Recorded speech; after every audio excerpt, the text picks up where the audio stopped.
Hello everyone. 6 months ago, I got this yoke for my Tesla Model Y. And to be honest with you, at the time, I was a little excited for it because, it's what the new Model X's had. It was what the new Model S had.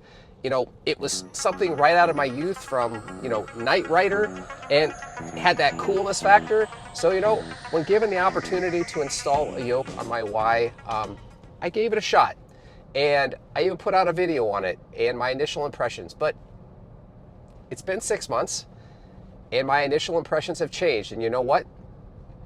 The yoke has got to go.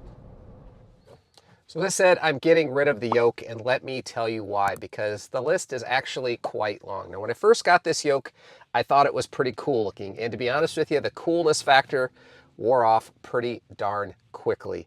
And the other thing that I said was, this thing really opens up the field of view, but that's the round. It's about below my chin.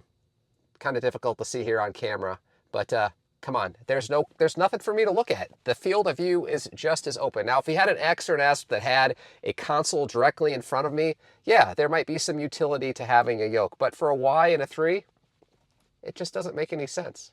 The other thing that I thought when I first put the yoke in is that, it's more comfortable. You just put your hands here at 9 and 3. Well, the problem is that you have to put your hands at 9 and 3. And if you want to get a little fancy, you could put them up here at the top, and you're not really having a good grip on things, and it's probably not as safe. But the round wheel, frankly, gives you more options for holding position. And again, that's another reason why I'm deciding to get rid of this yoke. Now, the downfall of the yoke really hits home when you're sitting and trying to maneuver. And the slower you're going, the worse it is. Like, I'm sitting here in a Walmart parking lot, and just let me show you. Hand over hand movement is just not natural. Yes, I've gotten used to it. I've had muscle memory. I'm putting my hands in the right place because I've been using this yoke nonstop for the last 6 months.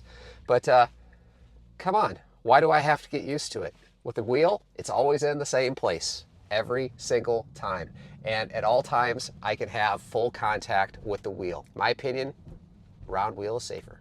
Here's one of the things I don't like about using FSD at the yoke. Well, when you're having the car make a turn, like it's going to do right here, you can't just slide your hands on the wheel and have full control. You pretty much have to let go of the wheel.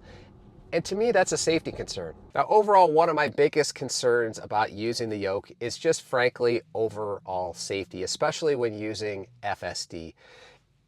When you're using FSD, you often have to brake out for a number of reasons because the car is doing something dumb. And if you need to brake out in the middle of the turn when this rectangle is spinning around in circles, it can be really challenging to grab back onto that wheel. And frankly, I just don't think it's as safe. Now, I'm not going to 100% bash on the yoke for this entire video because I think there is one thing where the yoke actually does a better job. But for me, it's not enough to justify everything else. And that's when I'm using autopilot or FSD on straight roads on the highway. It is much easier to acknowledge the nag or prevent the nag from happening by just resting your hand here on the top or on the bottom. The wheel is a little bit wider, and that means that your force on your hand is producing a little bit more leverage. And for whatever reason, just the weight of my hand is enough to prevent the nag from ever happening. And that's nice. Now with the round wheel, I have to hold my hand in a certain way and put a little bit more torque on the wheel, which does add, if you're doing long road trips like I do, a little bit of fatigue while you're driving. Again, it's not enough for me to say that's the reason I want to keep the yoke. Now, it might be okay to use a yoke if the car had variable steering like the Cybertruck, the steer-by-wire, where I only have to ever move it 170 degrees. But this hand-over-hand thing on a standard setup with the Tesla Model Y just isn't cutting it anymore. All right, I've told you the why. Now I'm going to show you the how, and I'm going to go ahead and remove this old yoke and put on my old wheel. And it's relatively straightforward, with the exception of one little thing, which is the control box that I have to move from one to the other. But I'll just show you how it's done, and then we'll swing back around with the wheel installed, and I'll give you my final thoughts. Now, the first step in getting this yoke off is that we have to pop off the airbag. This is the airbag that came with the factory round wheel. We're going to keep this, but we need to get it off first. And in order to do that, there are two small holes on each side of the steering wheel that you have to insert something small to catch some clips, and it should just pop off. Just like that, our airbag module is out. And now we need to basically remove this bolt here.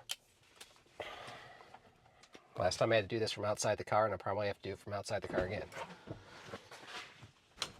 There we go.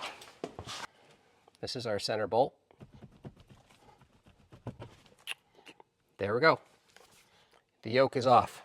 Now, you would think it would just be a matter of just putting the standard steering wheel on, and depending on what yoke you have, that might be the case. But when I got this particular yoke from Hansshow, there is a control module that's in the bottom of this yoke that came out of my old steering wheel, and I needed to take it out of my old steering wheel because this yoke didn't come with one and it won't function without it. So it does require a little bit of surgery now to take that module out of the bottom of this yoke. You can kind of see it down there, right there, and get it transferred back over the steering wheel.